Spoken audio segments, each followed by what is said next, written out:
Hello, and welcome to part two of Are You Paying Too Much for Search? This section on vendor hopping. My name is Miles Kehoe. I'm one of the founders of New Idea Engineering. One of the other founders is online with me, Mark Bennett, who's our Chief Technology Officer, and we'll be giving this presentation together. I want to remind you this is the second of three videos in this series. The first one, which you can find on our website and on YouTube, is about user expectations. And the one after this one is on pricing and RFIs. And with that, I'd like to pass it over to Mark, who will actually start in about, are you using a leading vendor? Mark? Sure. What we're seeing is that a lot of clients already have a particular vendor, and they're already using a tier one vendor, and they seem to think that going to another tier one vendor is going to somehow magically make things better. Occasionally, changing a vendor can make things better, or maybe somebody has outgrown a particular search engine, or they really need to get new technology. But I just want to make sure that people understand that if you're already using a leading vendor, most of those engines are pretty darn good, and you may have some other problem. The other thing we want to talk about in this series is to get people to start thinking about the tier two vendors. Every single one of the tier one vendors has been through acquisition cycles in the last couple of years. They're all part of very large companies now with a lot of different products. And at least in the US, we have the saying, people have jumped the sharks. I mean, the tier one vendors are still okay, but it used to be the question was, which tier one vendor should I select? And now we try to encourage clients to be aware of who the tier two vendors are. And also, I honestly think that at least one or two of those tier two vendors are going to become a tier one vendor in the next couple of years. So a big question that people have, and we try to get them to, instead of changing vendors, think about, should you maybe fix your current engine? One of the things is, have you done a data audit? If you do, the old saying, garbage in, garbage out. It shocks me sometimes when we talk to clients that they have no idea how much data they actually have and whether the search engine is actually seeing it or not. Also, as part of a data audit is, which metadata do you have? People assume that because they have metadata in their database or in their content management system that it's making it through to the search engine. That's not always the case. Also, again, just before you spend a lot of money on a new search engine, have you been looking at your existing search logs to see the type of search activity that you've got and to see if there are any patterns or problems? Another thing that we've seen that has stymied enterprise customers and also e-commerce, but more so enterprise customers, is just the UI. You might have already a vendor with some very good features, but the UI might be in such a way that people are not noticing the features. We had a client, for example, that did an internal survey of features that people wanted. The number one feature that people asked for was spelling suggestions, and the did you mean? Well, they had always had that feature. They had it since day one. The problem was that it was a small font, it was a small gray font, and it was kind of off to the side. Another problem that we've seen is, like, for example, with faceted navigation. The facets are not close enough to the results list so that people do not understand that they can drill down and drill into their search. So I just really for people to think about these basic things.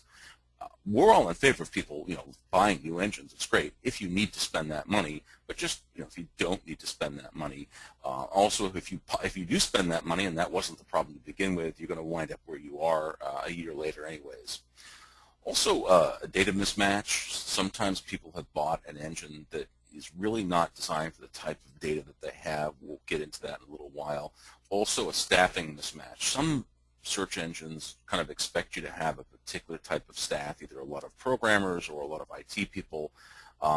We had, for example, a client years ago that they wanted to be the Google of China. For a while, everybody had that idea. We're going to be the Google of China, and they had bought UltraSeek, which was a fine engine, but UltraSeek doesn't scale to billions of documents, and it's just not capable of that, and they did not have the staffing for it.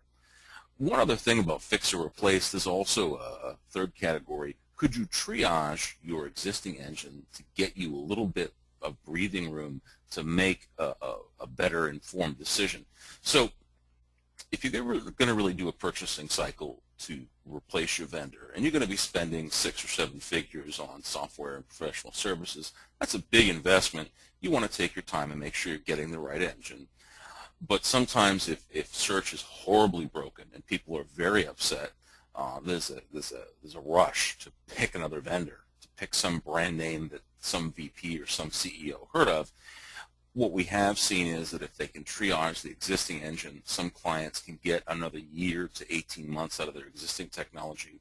And the other thing, by the way, in the process of triaging these engines that they already have, and then starting the purchasing process in parallel for the new engines, you wind up going back, at least clients that engage us, to go back and do a data audit, to look at the search logs, to look at the UI. A lot of that stuff is not throwaway work. A lot of that information will be used even when they go to the next engine, and will prevent doing that mistake. And I guess generally speaking, if you're very unhappy with your engine, but you're already using a leading engine, have you considered professional help? Obviously, we're a consulting company. We have to suggest that, but also to talk to the particular vendor, or to even reach out to some of these conferences have a birds of a feather room or a birds of a feather dinner where you can talk to other similar sized companies to yourself that are using the same product, and just to reach out and talk to other folks.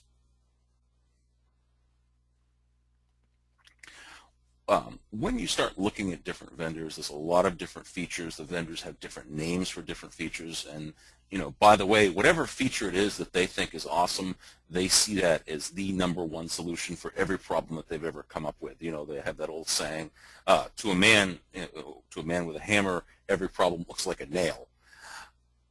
We really want you to take a look at your content, your data, and see which one of these boxes it falls into. Is it kind of like a content management system, or file servers with sort of a structure and sort of a hierarchy, a data hierarchy? That's fine. That should gravitate you towards some of the vendors. If you've got very structured data, this would be like on the right-hand side, an e-commerce company with lots of facets, lots of attributes, electronic parts or things like that. Also highly structured data that comes in the form of XML. Some people have got data that is coming in, and it's not just a couple fields, but they've got a dozen important fields. Again, some of the vendors do much better in that space. And then, the bottom left-hand corner, we have, some companies do find themselves in this case where they've got just blobs of unstructured data with no inherent structure, or they've got a ton of either web or file servers that really have no implicit organization, or it's hard to get things organized. And again, there are engines and other taxonomy tools and other things that fit well in this space as well, but just try to think about your data and map. Now, of course, some larger clients, they will tell us that they've got all of these types of data in their company, and that's fine as well, but that's a different discussion as well. Okay, well, Mark, thanks very much. I think I'll take over here. We're going to talk about some popular vendor ideas. I'd really like to reiterate what Mark said about considering keeping what you've got. We really believe that past a certain base functionality, it's the methodology of how you manage your search in an ongoing state that really makes a success. And as I've heard said, if you don't have time to get it right, what makes you think you'll have time to do it over? So let's look at some of these concepts here. First, every search evaluation, someone along the line, it might be at the very beginning, it might be at the final sign-off meeting from an executive vice president, will say, why aren't we just using Google? And Google is a good search engine. Google on the internet is not the same as the Google search appliance, though, that you'll bring in-house. It has some really great opportunities, some really great features. We've also seen some times where customers have used Google. There was a talk at the Enterprise Search Summit recently where a woman from one of the consulting firms said they had gone from another search engine into using the Google search appliance, and they made the mistake of not putting the Powered by Google logo on the results. And the first thing people said was, this search is awful. Why aren't we using Google? And the answer is, well, we are, but it just doesn't look like Google. So that's something to be aware of if you're facing that challenge. In the enterprise, relevance isn't based on popularity. The Google search appliance has the ability to do relevance based on terms in the URL and on recency. If you've got Well-structured data, you know that an abstract is in your important documents, and if the word's in the abstract, it's important. That's not something that you can do easily with a Google search appliance. Sometimes we'll tell people when they ask us, what's the best search engine for me to use? I'll somewhat facetiously say, well, the best search engine for you to use is the one whose founders did a PhD thesis on the kind of data that you've got. And that certainly applies for Google. Google is popular on the internet because it has a lot of HTML documents, a lot of PDF, lots of interlinks. If that's what your intranet looks like, you'll probably find the Google search engine quite satisfactory. If not, there may be some things that you won't be able to handle with appliance. One thing the Google appliance does, by the way, is because it's an internet search engine, or based on an internet search engine, the search appliance doesn't index documents that are bigger than 2 megabytes. That's certainly the case as of right now. They may make that bigger in the future, but that leads to some funny quirks, and if you really need an e-discovery kind of environment, you might find yourself missing data because they're longer documents than you've got there. And also the Google appliance, while it scales very, very well to a very large number of documents, obviously the same general architecture is scaling to the internet, as you add more and more servers, it doesn't turn out being as inexpensive a system as you might have thought initially. So those are just some things to be aware of in answering why not just use Google. Another question we hear a lot is, well, why don't we just use open source and save money? That may or may not happen. One of our friends who's been both on the vendor side and on the customer side pointed out, his take is if you buy a commercial vendor, you're going to spend a lot of money on software and you're going to spend a lot of money to implement it. Whereas if you go with open source, you'll get the software for free and spend a lot of money to implement it. So it's not just a matter of price. The implementation is a big part of getting it right. A good indicator that you might be a good fit for an open source search engine, some of these here, do you have programmers on staff? Do you have a team of people who are very comfortable with checking content in and out, with SVN or with Git? Do you have people that love and live in Java all the time or C#, and have time to dedicate to developing applications for you? Because you are going to be writing a search engine based on an API. Another good indicator is you have a small, well-defined project. You've got a specific project that's got 1 million documents. You need to index it. It's good format. That might be a good indication that open source will solve some problem too. Also, if you want extreme control, you can really micromanage the fine-tuning of everything inside of Solo Lucene, and gives you great control. If you need that, that's a good indicator. It might be the right answer for you. Of course, so the other fit is if you want to embed search in an application. If you've got an app that people probably won't even see that it's got search, it's just going to be clicks that are doing searches, then Lucene might be a good solution for you. Some not as compelling reasons, well, one is saving money. As I said at the beginning, it's not always that way, and you're going to have some ongoing issues as time comes along. Also, it may not be right for every enterprise. You're going to spend a lot of time looking for documentation online, and quite honestly, there are some tools that you kind of expect from enterprise search that are not in the open source version of Lucene Solar. For example, a spider that really is an enterprise quality spider. Those are hard to find. And also the kinds of management tools that business line owners have come to expect in search, the ability to tweak results, get search statistics. Those aren't part of the built-in standard Solar. So it may not be quite as compelling an application for an enterprise-wide solution. You know, Miles, I just want to add in there, a lot of folks, when you said that there's not a great enterprise spider, Nutch has got a lot of publicity. A lot of people have written about it, but again, I want to be perfectly clear. Even if you're using Nutch, Nutch assumes Unix shell scripting, and it's a batch mode spider. And if it has problems, not only do you need to go through the Nutch logs, but you'll also be going through the Hadoop logs. It is not a packaged enterprise spider in terms of a nice web interface and easy debugging tools and things like that. You know, there are spiders out there, but they're not enterprise packaged for busy IT departments. Right, and I'm sure we'll get there eventually. I think the team, including, in fact, Mark and some of our guys have done a lot of work with open source. It'll get there, but right now it might not be quite right for you if that's what you're looking for. In terms of another choice, well, let's just use the cloud. The question for you, have you considered hosted search? You know, it's funny, 11 or 12 years ago, Mark and I came up with the concept of zero system search. Basically, it's a search button was the name of the company, searchbutton.com. You could add search to your site by popping in a couple of lines of HTML, and you never have to worry about it. We should have called it cloud search, I guess, at the time, and then we probably would have been too far ahead anyway. But anyway, we love hosted search. We love the model. But one of the questions you want to consider is, do you use other hosted services? If your company is not okay with Office 365 or Google, Gmail, or Amazon Cloud, you may not be the one to fight the battle. You may not want to get out there in front of everyone and fight the battle on your own to try to convince the company that it's okay to move indices of all your data in the corporation outside, even if it's on a private cloud. We've seen some companies just can't do that. So you've got to be sure that in your company there is the personality to allow you to do that. And security, sometimes there's some very complex security you need to apply, even to the point of sometimes redacting parts of individual documents. And we've seen that kind of application before. And that may not be quite as easy, because I think most of the services in the cloud assume you've got a pretty straightforward search requirement, and that may or may not be the case. So I want you to be aware of that. Another option is just to use a built-in search. There are a number of systems that you may well have in the enterprise that have a search component built in. Documentum comes to mind.